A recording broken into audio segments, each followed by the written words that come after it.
Mas Herman, seandainya kita punya bayi, apakah kita belum terlalu tua untuk mengasuhnya? Tentu saja tidak. Sebab kalau kita punya bayi, aku akan kembali berumur 30. Herman menjawab dengan tenang. Kalau begitu, jadilah berumur 30 kembali. Mirah memandang Herman dengan senyum. Apakah itu berarti kita akan punya bayi, Dewi?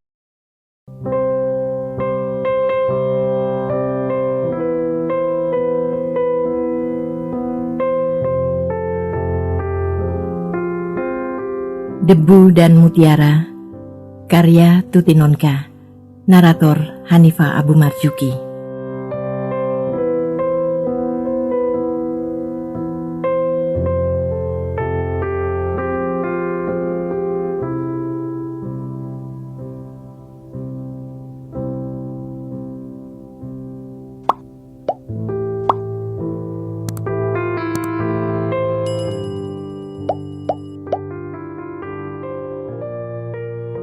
Rumah dan pabrik itu telah ditinggalkannya.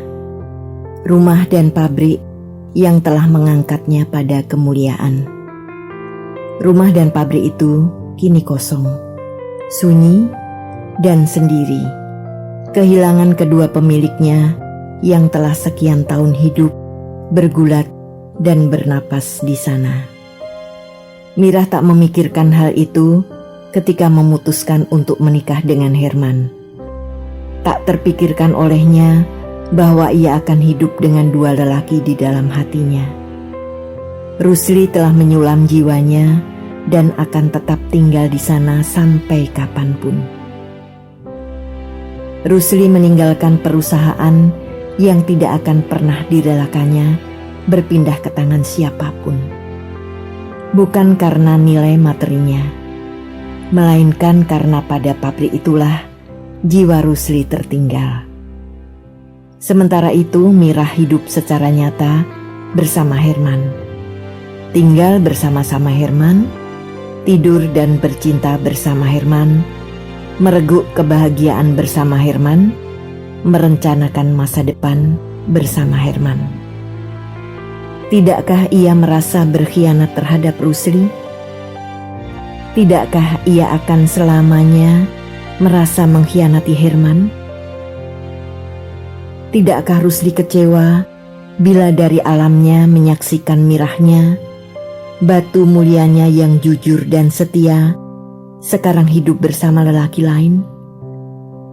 Tidakkah Herman kecewa bila mengetahui bahwa ia tak pernah dapat sepenuhnya memiliki cinta istrinya? Mirah merasa sesuatu telah membelah dunianya, membelah dirinya, dan ia berdiri di tengah tanpa dapat memiliki dan memberi secara utuh kepada salah satu sisi. Sementara kedua sisi itu berhak penuh atas dirinya. Alangkah sepinya rumah ini, Bi.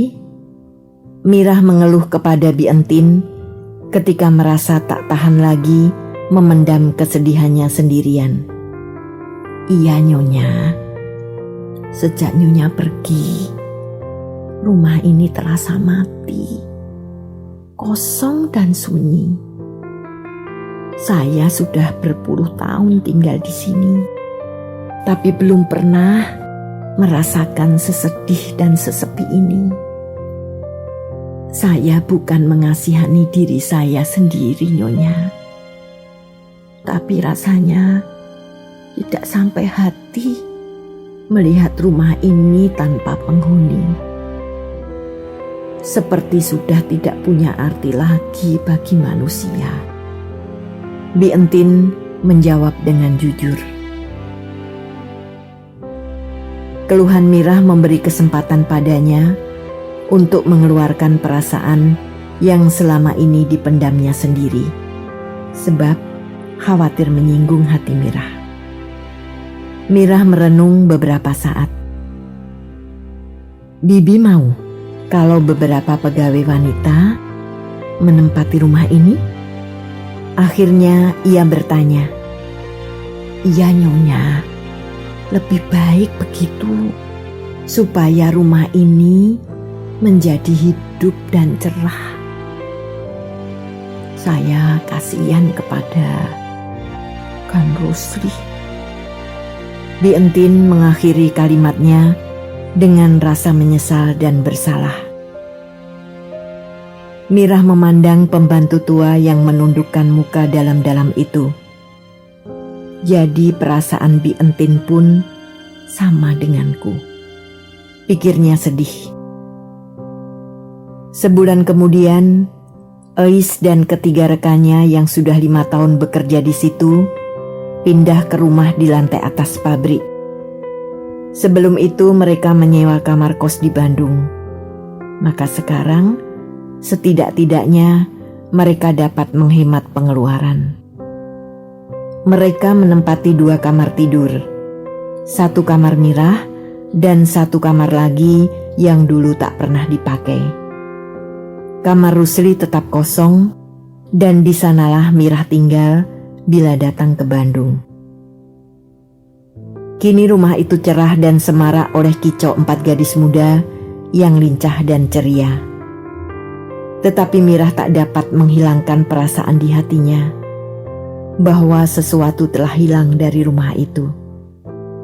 Pergulatan hidup, derita, dan cinta sepasang manusia. 3 hal yang merupakan sendi utama kehidupan.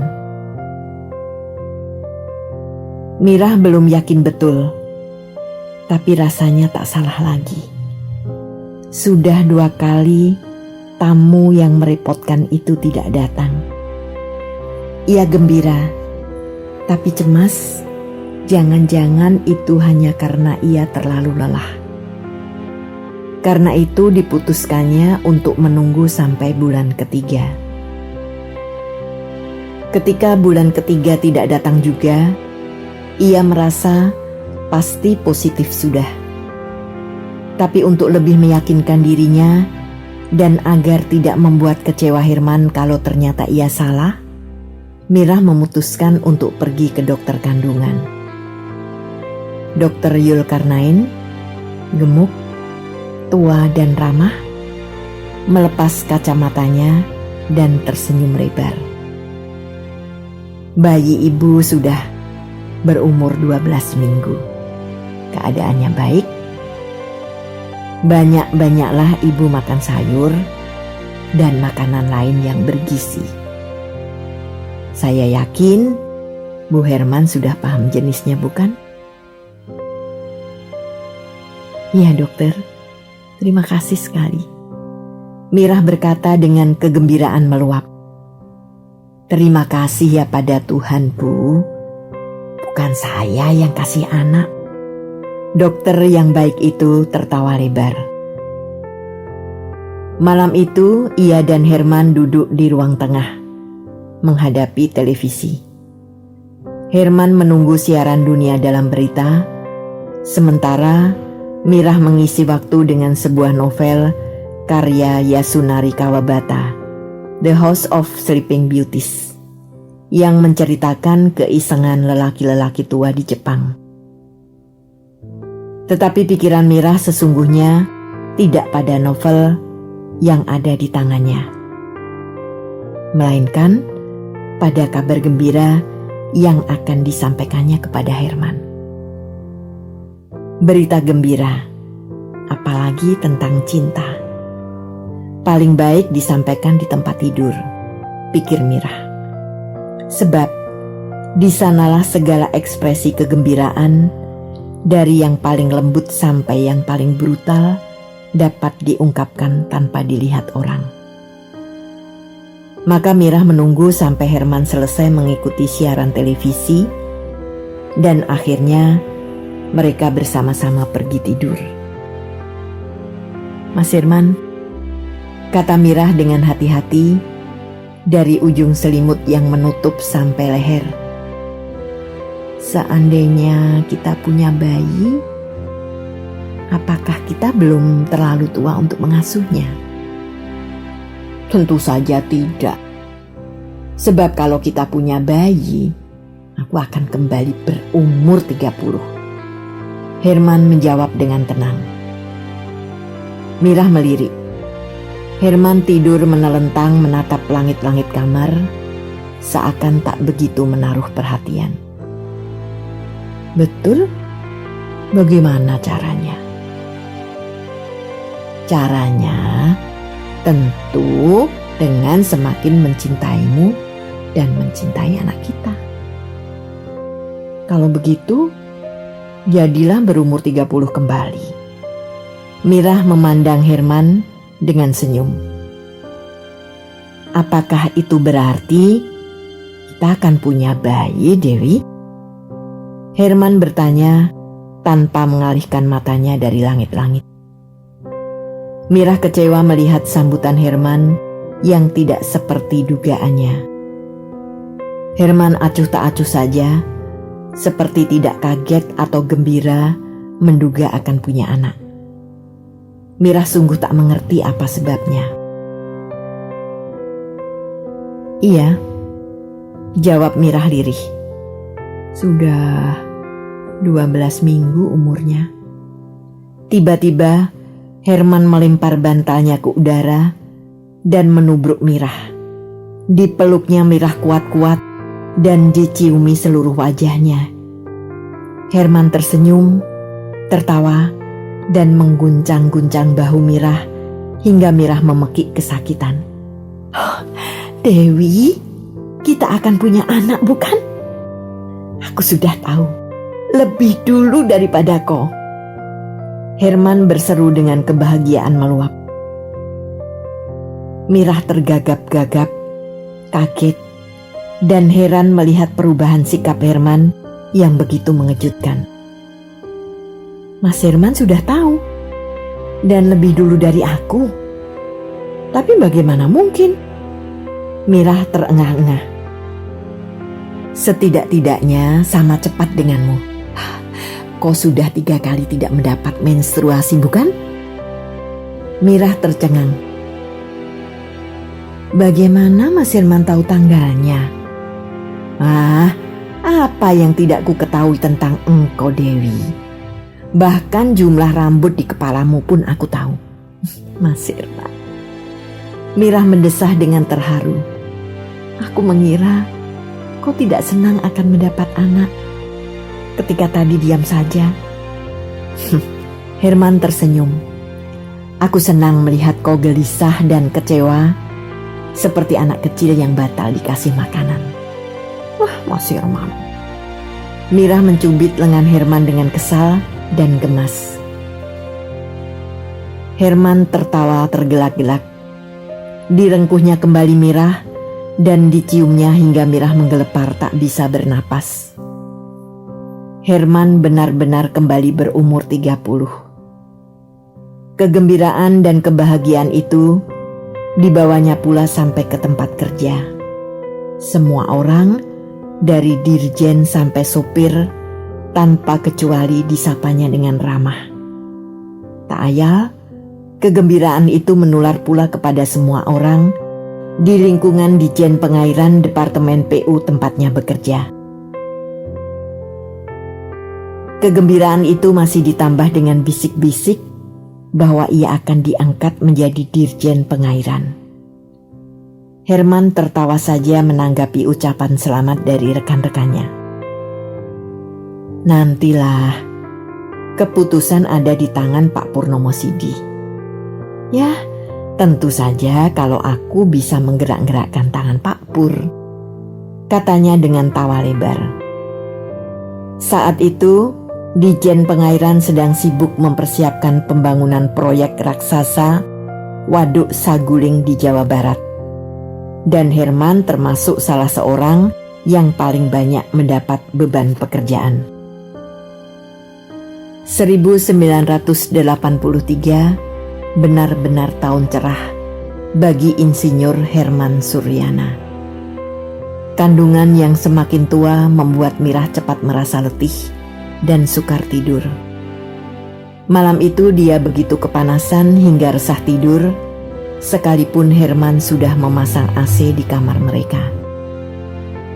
Mirah terlelap sesaat, dan di dalam tidur itu ia merasa berada di atas sebuah kapal yang besar dan megah. Ia berdiri di geladak, menikmati angin laut dan keindahan alam dari kapalnya yang mulai bergerak meninggalkan pantai. Dan tiba-tiba dalam kelinaannya ia melihat Simbok, Suminten, Ponirah, dan Sukarni berdiri di pantai dengan wajah pucat, tubuh kurus, dan pakaian compang-camping melambe-lambe dan memanggil dirinya.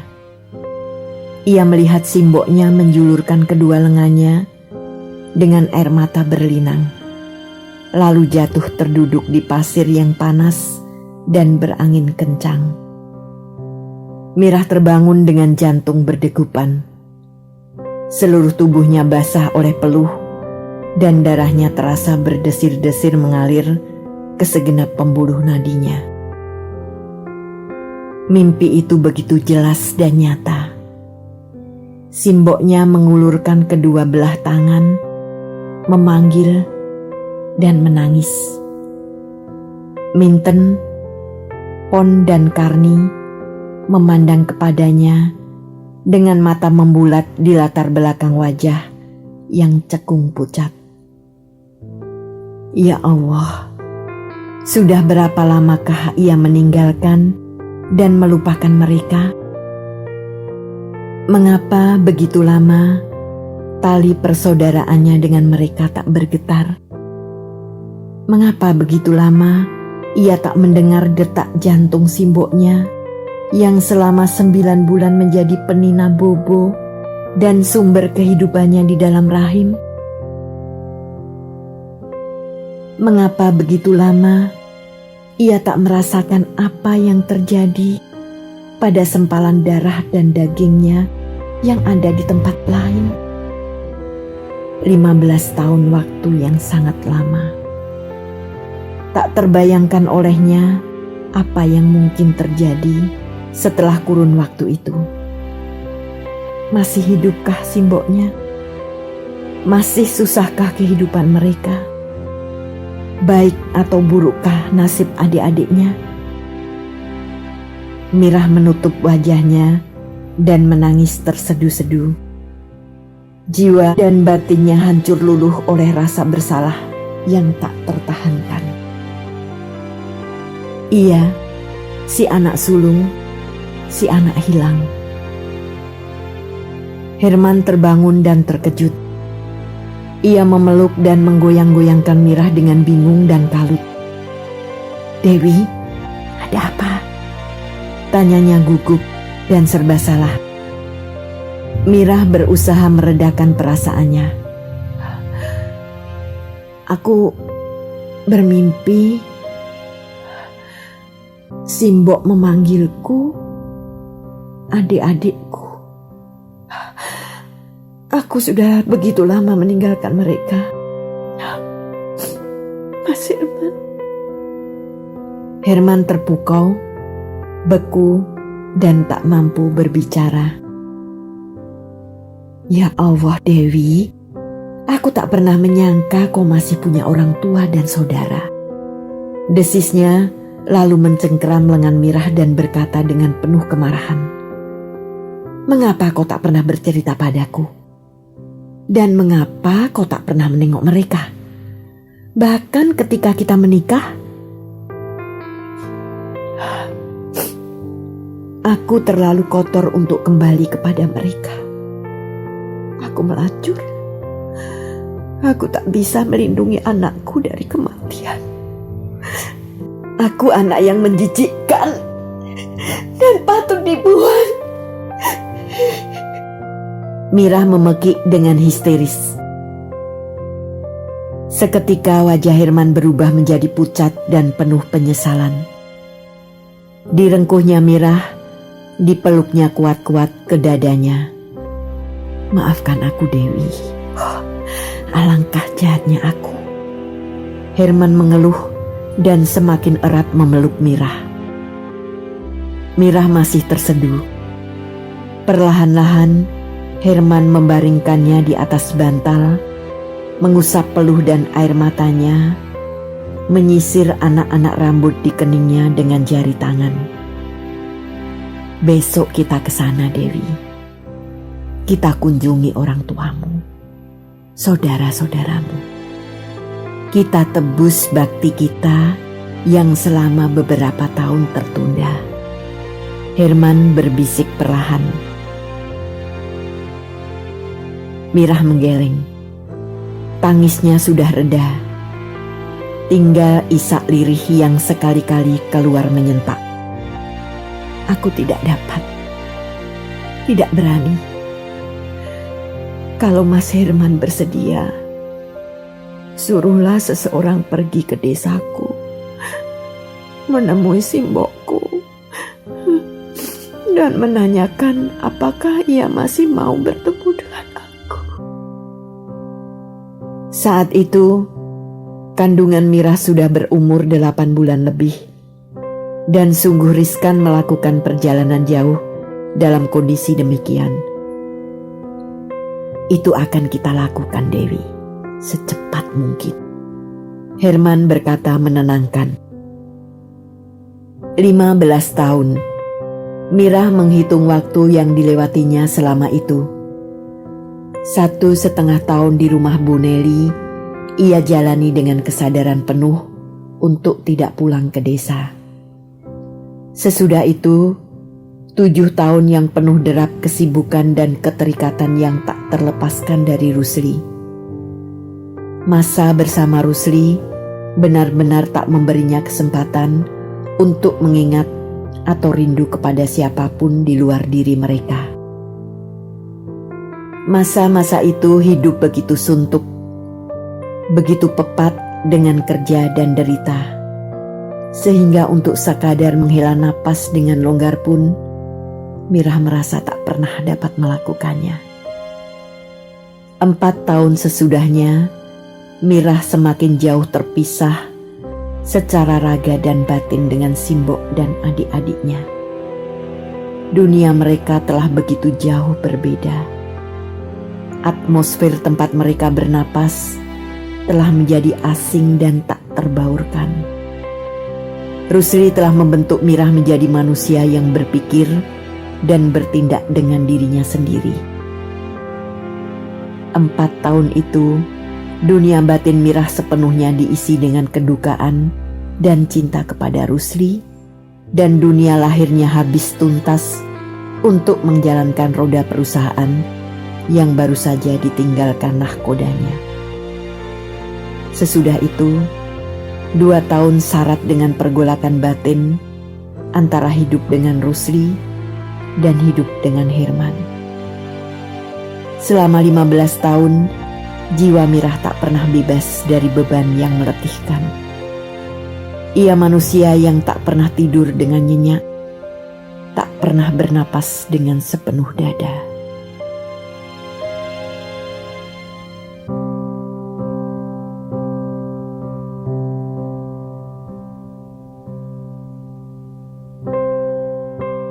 Terima kasih telah menikmati cerita ini. Tuliskan saran atau komentar di bawah untuk memperbaiki channel ini. Jangan lupa tekan tombol subscribe, like, and share.